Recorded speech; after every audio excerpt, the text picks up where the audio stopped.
Mes chers compatriotes, mesdames et messieurs, je m'appelle Dr Noël Tchani Mwadianvita. Je voudrais porter à votre connaissance que nous allons tenir un meeting populaire le 17 novembre 2018 au stade Tata Raphaël de Kinshasa.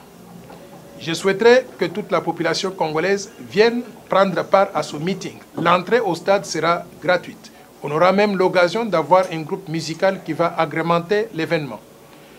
Je pourrais prendre avantage de cette opportunité pour présenter au peuple congolais notre vision de développement de la République démocratique du Congo pour répondre aux défis que nous rencontrons aujourd'hui. Quels sont ces défis? Une situation d'insécurité généralisée sur l'ensemble du territoire national, le manque d'infrastructures de base, le manque d'électricité, le manque d'eau potable, une situation sanitaire très déplorable. L'enseignement, d'une façon générale, se trouve dans une situation où nos enfants sortent des universités et n'ont pas la capacité de pouvoir lire et d'écrire correctement.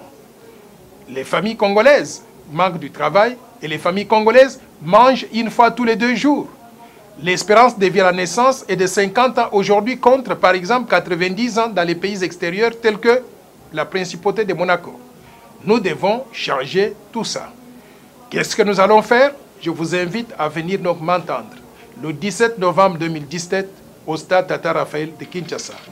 L'entrée sera gratuite. Tout le monde peut venir. Nous aurons l'occasion donc de communier, mais je pourrais prendre avantage donc de ce meeting pour présenter au peuple congolais notre vision de développement connue communément comme étant le plan Marshall de Noël Tchani pour la reconstruction et le développement de la RDC. Il est important que le peuple congolais ne perde pas espoir. Il est important que nous puissions avoir le sens d'objectif. Notre pays se trouve dans une situation extrêmement difficile.